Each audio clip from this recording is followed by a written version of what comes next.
Thank you very much. I'd like to begin by saying that based on the recent statement of North Korea, I have decided to terminate the planned summit in Singapore on June 12th. While many things can happen and a great opportunity lies ahead potentially, I believe that this is a tremendous setback for North Korea and indeed a setback for the world. I've spoken to General Mattis and the Joint Chiefs of Staff and our military, which is by far the most powerful anywhere in the world, that has been greatly enhanced recently, as you all know, is ready if necessary.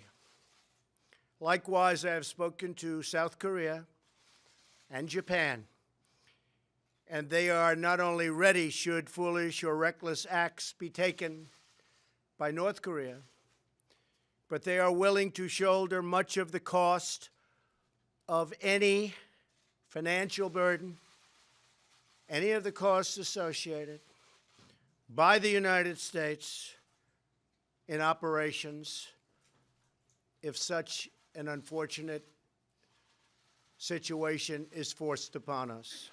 Hopefully, positive things will be taking place with respect to the future of North Korea.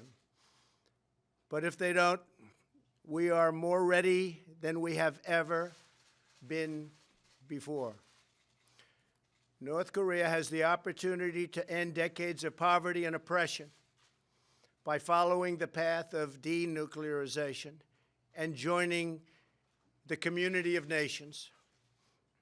And I hope that Kim Jong-un will ultimately do what is right, not only for himself, but perhaps most importantly, what's right for his people, who are suffering greatly and needlessly. All of the Korean people, North and South, deserve to be able to live together in harmony, prosperity, and peace. That bright and beautiful future can only happen when the threat of nuclear weapons is removed. No way it can happen otherwise. If and when Kim Jong-un chooses to engage in constructive dialogue and actions, I am waiting. In the meantime, our very strong sanctions, by far the strongest sanctions ever imposed, and maximum pressure campaign will continue, as it has been continuing. But no matter what happens and what we do, we will never, ever compromise the safety and security of the United States of America. I want to make that statement, feel very, very strongly about it. Our military, as you know, has been greatly enhanced.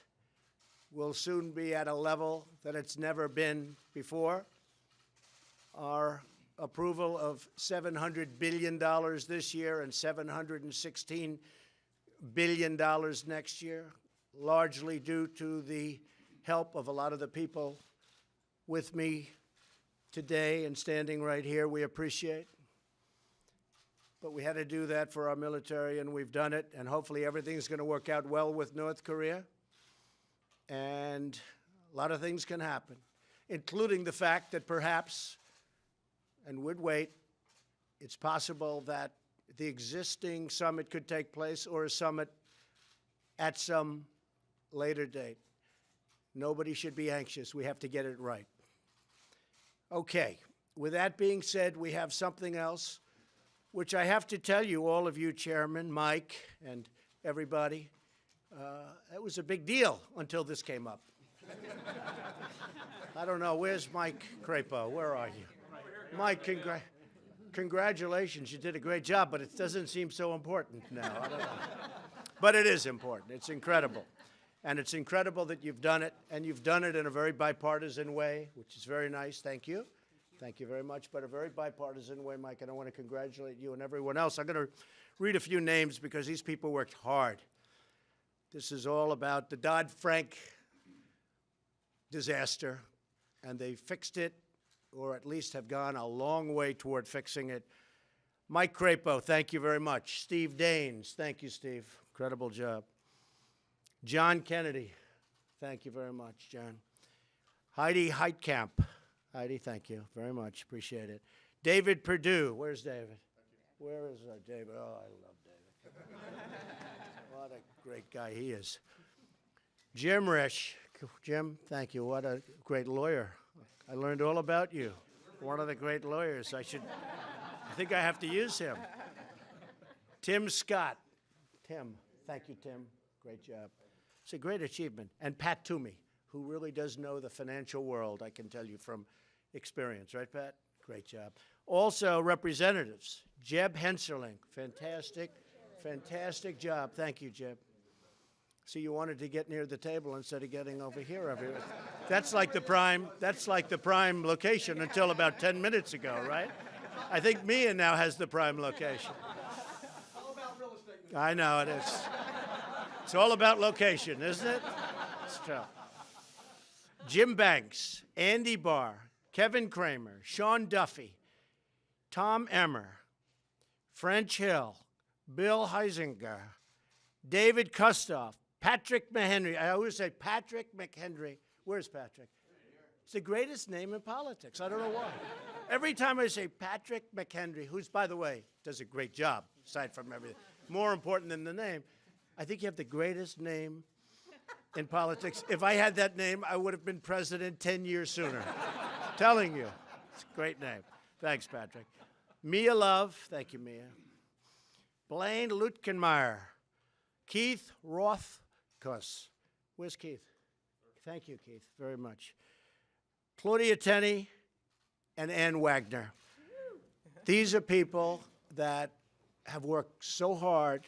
We've been talking about this so long. And so I want to thank all of them. I also want to thank Vice President Pence, who's been working with me on our previous discussion, long and hard.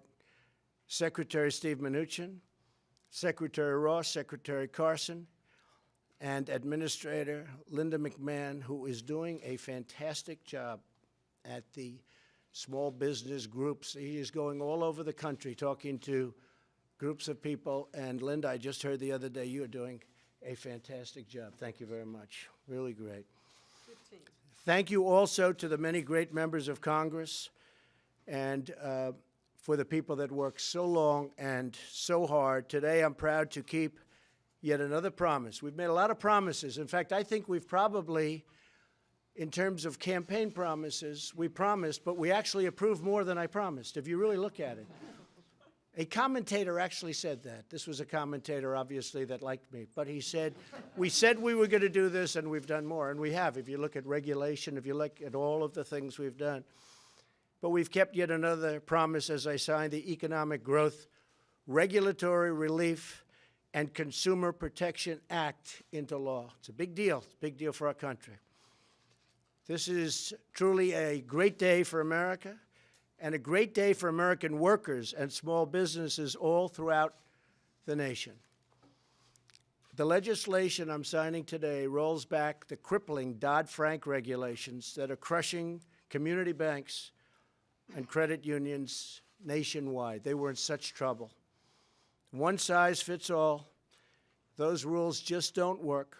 And community banks and credit unions should be regulated the same way, and you have to really look at this. They should be regulated the same way with proviso for safety as in the past when they were vibrant and strong, but they shouldn't be regulated the same way as the large, complex financial institutions. And that's what happened, and they were being put out of business one by one. And they weren't lending. Since its passage in 2010, Dodd-Frank has dealt a huge blow to community banking. As a candidate, I pledged that we would rescue these community banks from Dodd-Frank, the disaster of Dodd-Frank.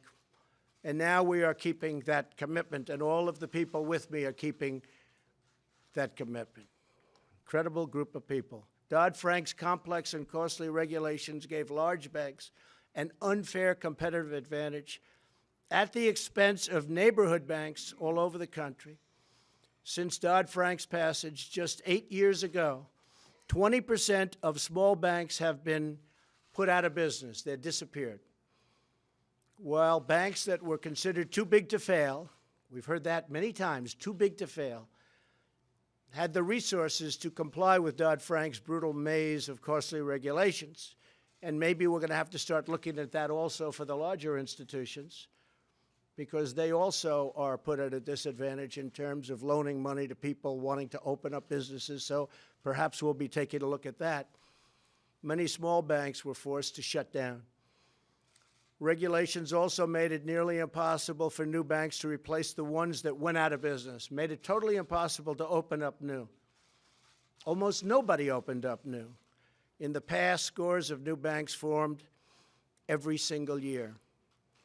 In recent years, that number has plummeted again to almost zero.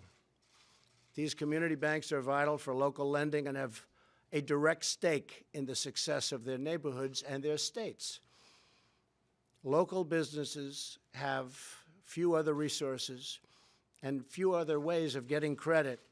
And for many Americans, these small banks are the only financial institutions in their entire community. They made their communities work, and they've been essentially shut down.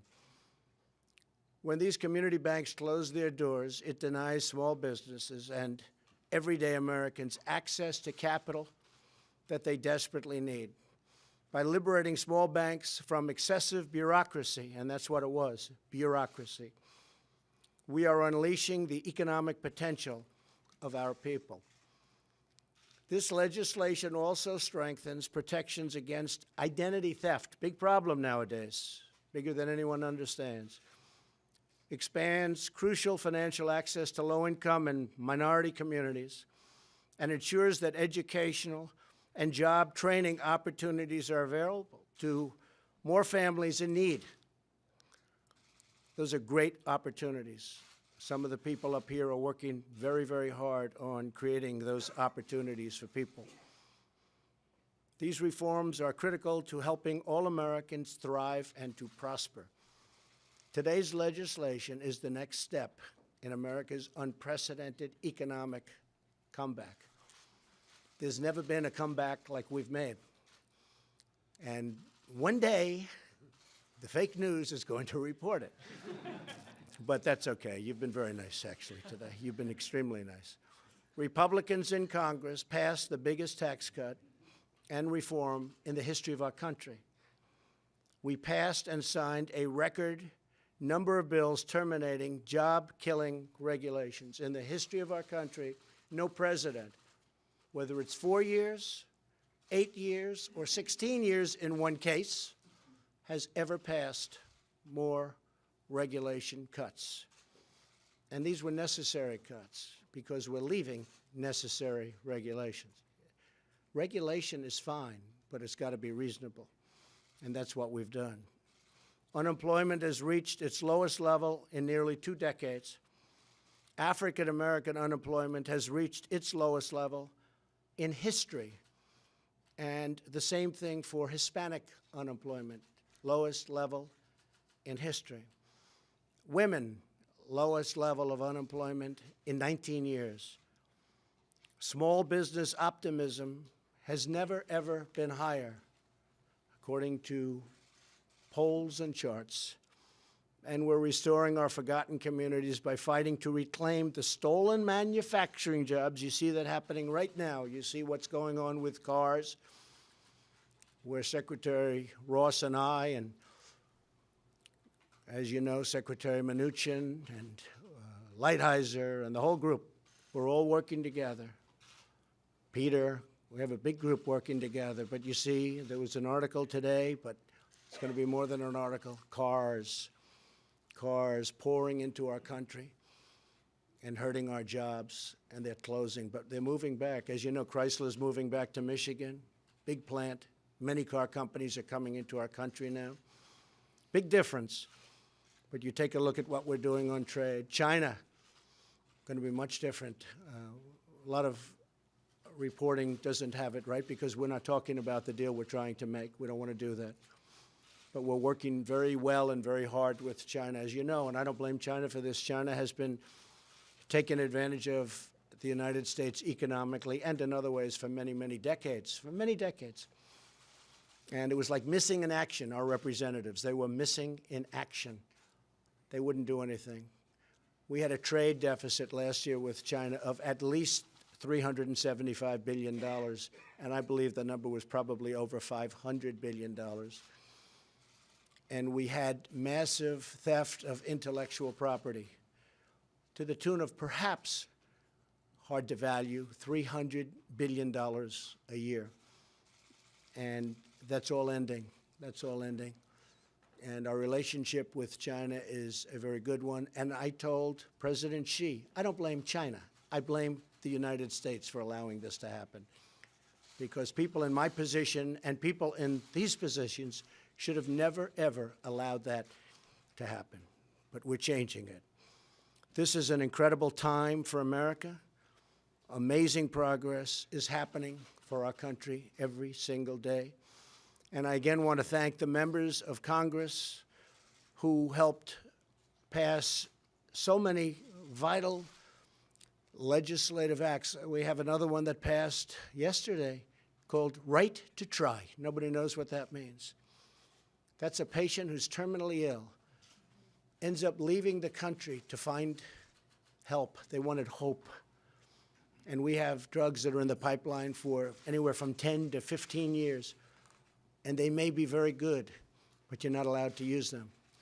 These people are terminal. They're terminally ill. They're going to die. And we had no access. They had no access at all to getting into that pipeline, to getting something that may or may not work. We have some incredible, at the FDA, we have some incredible drugs under research. So Right to Try, which amazingly was something that everyone said could not be passed. Right to Try passed. We'll be signing it probably sometime next week. And this gives people hope. We can go, they'll sign a waiver, and they'll be able to use what they need. And in many cases, they'll be helped. But they won't have to fly to Africa. They won't have to fly to South America. They won't have to fly to Europe or wherever, just seeking help. Rich people, poor people, they're seeking help. They had no access. Now they have the right to try, the right of hope. And I know many of the folks standing with me agreed with me and approved it. It's such a wonderful bill, and it's so incredible that it was not possible to get it passed, but we got it passed. And we had some tremendous help from some tremendously talented senators and congresspeople. So I want to thank all the people up here today. What we're doing today with respect to Dodd-Frank is truly important legislation.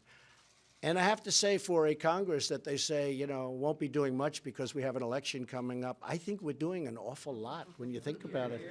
I think we're doing an awful lot. I think we're doing more than any Congress in a long time. So,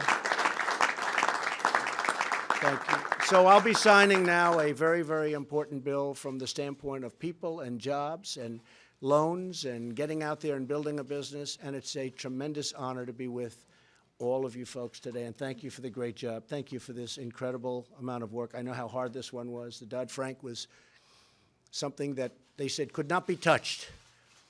And honestly, a lot of great Democrats knew that it had to be done, and they joined us in the effort. And there is something so nice about bipartisan, and we're going to have to try more of it, okay? Let's do more of it, all right? Thank you all very much. Thank you.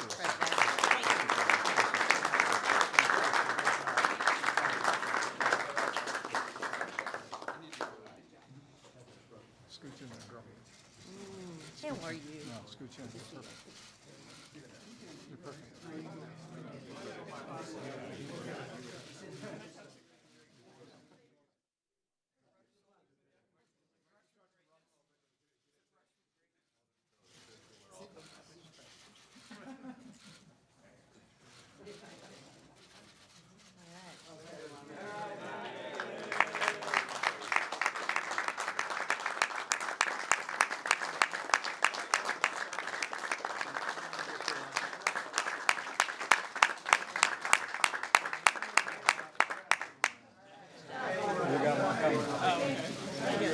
Great. Good, good.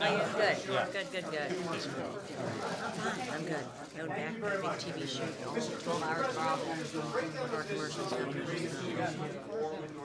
Well, we'll see what happens. I hope that we'll continue onward. We'll see. Get one of the Sharpies. We are in a very strong position.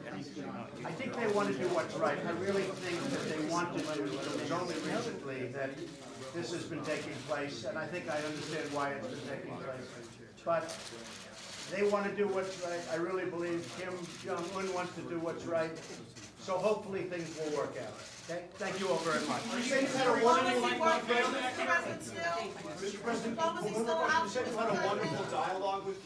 We have a wonderful dialogue. We have a wonderful, there's been a very good working relationship. It started with the hostages coming back home.